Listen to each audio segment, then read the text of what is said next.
song. This is going to be fun. I told you, this is Diary of a Country Boy. This is real. Y'all rock. Let's rock. Let's rock. Everybody rock like we at the family cookout.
Greetings to you from God the Father and our Lord Jesus Christ. I'm at New Faith Temple Church of God in Christ, 1701 Kalamazoo, Southeast Grand Rapids, Michigan, under the leadership and tutelage of Pastor Deidric Tupper, administrative assistants, and our superintendent, and also his lovely wife, evangelist missionary, Natasha Tupper. Today is lesson 3, December 18th. 2022. Our subject is unity in the body of Christ. Unity in the body of Christ. Let's have a word of prayer. In the name of Jesus, most precious Father, God of our fathers, God of Abraham, Isaac, and Jacob, we just thank you and praise you once again for your loving kindness and tender mercy. Lord, I ask you, anoint these lips of clay, anoint these vocal cords in the name of Jesus, that I will speak the word of God according to your will, that I will be led by your spirit. Lord, touch now everyone that's listening. Give them ears to hear. Unstop their ears. Enlighten their darkness, that they may see the word of truth. Now, Lord, we give you all the glory and all the praises. In Jesus' name, amen. Unity in the body of Christ. Bible basis, Ephesians 4, 1 through 16. Bible truth. Although each of us bring different gifts, we find true unity as we grow in Christ, who is the head of the whole body. Memory verse.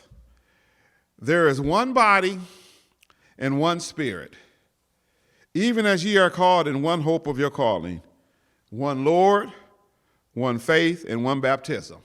You notice he said one. People always ask, I hear people say now, what faith are you? What faith you are? And there's only one faith. And see, when they say that, they actually meaning, what denomination are you? See, denomination has caused a division in God's church among his people. They allow denomination.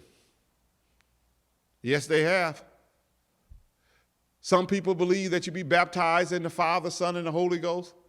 Some people believe that you get baptized in Jesus' name only. That's just one of the things. Some churches believe what the Bible says when it says Christ is the head of man, God is the head of Christ, and man is the head of woman. And for the woman to be subject to the man, but yet she's a pastor over a church. If man is the head of her, and Christ is the head of man, and God is the head of Christ, how can she be his pastor if the Bible said man is head of woman?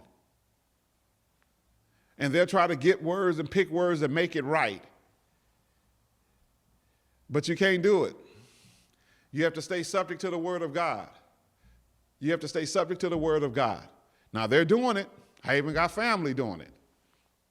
That's between them and God. I'm not saying they're not born of God, but they're out there doing it.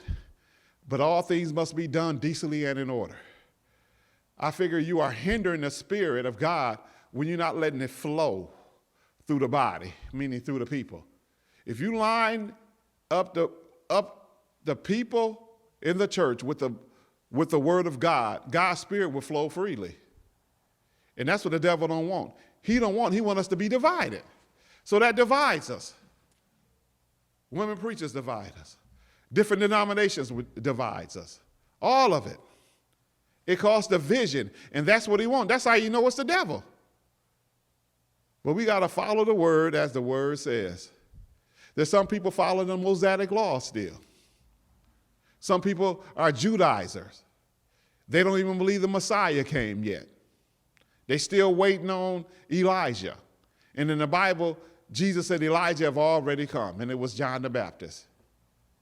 He came in the spirit and power of Elijah. It's all kind of division. Today we learn to use our gift to build up one another, to recognize how our gifts are meant to complement the gifts of others. We got to be helpers one to another. Helpers one to another. God have shown grace to us. God divine, unmerited, undeserved influence upon our hearts. That is his grace. Light on the word. Spiritual gifts are the skills and ability given to all believers by the Father through his Spirit. These gifts are for the purpose of enabling Christians to carry out his plan. Jesus promised his disciples that they also would receive the gift of the Spirit who would guide them. His promise was fulfilled on the day of the Pentecost. That's when he told them to go wait in Jerusalem, and they waited in the upper room. And they waited there for several days until God poured out his Spirit on them. There were both men and women in there. Yes, 120. Because he said in the last day he would pour out his Spirit on all flesh. And he did. He poured it out on all flesh, old and young and children. He poured it out. We all can receive it. We all can be baptized by one Spirit. But there's still order in the church. It still has to be order. You have to do it according to the word of God. In a previous portion of this letter to the church at Ephesus, Paul laid the foundation concerning Christ and his church. Now he switches his focus to the more practical purpose, setting out guidelines for his readers concerning Christian conduct. Christian conduct. But first, he's decided to give them an overview of the church place in the world. Praise the Lord. Let's go to the scripture. I therefore, the prisoner of the Lord, beseech you that ye walk worthy of the vocation wherewith you are called. Paul was always in prison, in and out, in and out. That's why he called himself the prisoner of the Lord. With all lowliness and meekness, with long suffering, forbearing one another in love. That's how we have to be towards one another. We have to be patient with each other, show love to one another, and help one another. Because once you come into Christ and you're born again, you're just a babe, and you got to grow. Just like a newborn baby or infant or a child. They got to grow. You got to be patient with them. So since you're a seasoned saint, you got to have patience and empathy for them. You know how you were when you were a babe in Christ. You remember that. Just like you know how you were when you was a child. That's why we have to show, that's what he's talking about here. Long suffering, bearing one another in love. The Bible says, love and kindness is how I draw thee. Endeavoring to keep the unity of the Spirit in the bond of peace. Yeah, we can't be yelling and screaming at each other. We have to show love and kindness to one another. The Bible said, be kind to one another, tender-hearted, forgiving one another. There is one body and one Spirit, even ye are called in one hope of your calling. One Lord and one faith. There's only one faith. There's not different faith like people say, what faith are you? No, no, no. There's only one faith. That's what the Bible says. And that is faith in the Lord Jesus Christ. What faith are you? And I said earlier, they talking about denomination. Now, there's one Lord and there's one faith. There's only one faith, and that's faith in the Lord Jesus Christ. So that's my question. Do you got faith in the Lord Jesus Christ? Do you believe in his heart that God raised him from the dead? The Bible said, thou shalt be saved. Do you believe that? Well, then we have the same faith. There's only one faith, and that's faith in Jesus. Not faith in the God of Israel by himself and Jehovah and all that stuff without Jesus. Faith in Jesus. It starts with him. And one baptism. And to me, by one baptism, we talking about emerge. When you're baptized with Holy Ghost fire, your spirit pours out on you, covers your whole body. You be emerged. You go in the water, and you come back up, you emerge. You got to be dumped.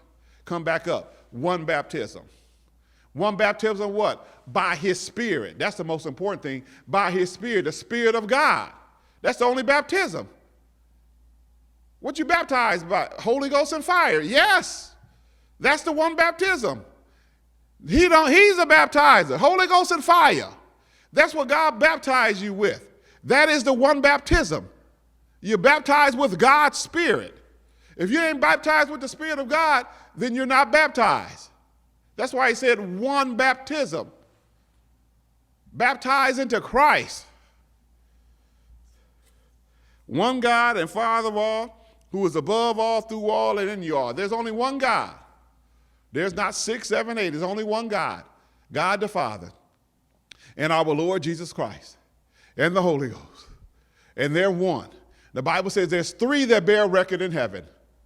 The Father, the Word, and the Holy Ghost.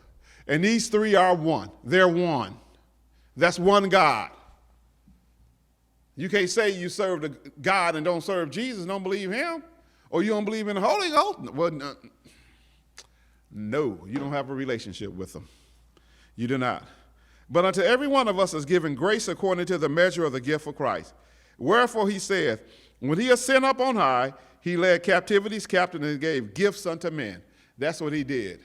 He gave gifts unto men. He led captivities captives, people that were waiting on him to return. There were people in the grave waiting on him, and he brought them out. He brought them out once he died in resurrection. He brought them with him, and now they're in heavenly places with him in Christ Jesus. He brought them out, them spirits. He brought them out. And then he gave gifts unto men. And he gave gifts unto men. And also, we were in captivity here on earth in the flesh, and he set us free. We were captivated in sin. He set us free and gave us gifts. And the thing about it, he did it before the foundation of the earth. Ain't that something? When he predestinated us to be sons of God. In closing, now that he ascended, what is it but that he also descended first into the lower parts of the earth? Like I said, he that descended is the same also that ascended up far above all heavens that he might fill all things. That's what he did. And he gave some apostles, some prophets, some evangelists, some pastors and teachers. That's the gifts that he gave the people in the body of Christ. For the perfecting of the saints, the people that are believers, for the work of the ministry, for the edifying of the body of Christ, to build us up. Let's continue. Till we all come in the unity of the faith. He said we all come in the unity of the faith and of the knowledge of the Son of God unto a perfect man. God wants us to be perfect in him. He wants us to be. You can't do it by yourself. He wants us to be perfect in Christ Jesus. Unto the measure of the stature of the fullness of Christ, that we henceforth be no more children, tossed to and fro, carried about with every wind of doctrine. He wants us to be rooted and grounded in the word. And don't be led astray by every wind of doctrine. Because people is always saying something. And you just got to make sure it lines up with the word of God and don't follow it. You have to know the difference, because the word of God is the discerner. By the slay of men, cunning craftiness, whereby they lie in wait to deceive. Because man is always wanting to deceive you. Like I said, divide. That's all the devil want to do, divide. He don't want us to come into the unity of the faith. Satan come to steal, kill, and destroy. All he wants us to be is divided. He wants husband and wife to be divided. Parents and children divided. Divided in the church. Divided from your pastor. Divided from your leaders of the church. That's all he wants, division. So when you see that's going on, you know that ain't God. He said till we all come in the unity of the faith. He wants us together, fitting firmly together. Hairs of God and joint hairs of Christ. He wants us to be one. God don't want us to be divided. He wants us to be together. But speaking the truth in love, if you're going to speak the truth, do it in love. Don't be all mean and ornery. I seen you over there stealing, you old thief. That ain't in love. They did steal, but that ain't love. You got to stop that stealing. You know, you got to do it in love. You're going to get caught and go to jail. There are repercussions for it. You got to do it in love. May grow up into him all things which is the head, even Christ, from whom the whole body fitly joins together and compacted by which every joint supplieth according to the effectual workings in the measure of every part, make an increase of the body unto the edifying of self in love. That's what he's calling for. The unity within the body. He wants us to be all together with the same mind, the same heart. We have to be together. We can't be divided. So when you see division in the church, oh, there's the devil. That's the devil. He don't want us to be together, come together. You ever notice in church how some people agree about something, and some don't? And it causes division. And then you have cliques in the church. About 20 cliques. 5 or 10 cliques in the church. That cliques is division. You only talk to certain people. You only hang out with certain people in the church. You look down the other ones. Maybe they don't have the same type of money you have. Cliques. God is not pleased with that. God is not pleased. God wants us to come together in the unity of the faith. Let's have a word of prayer.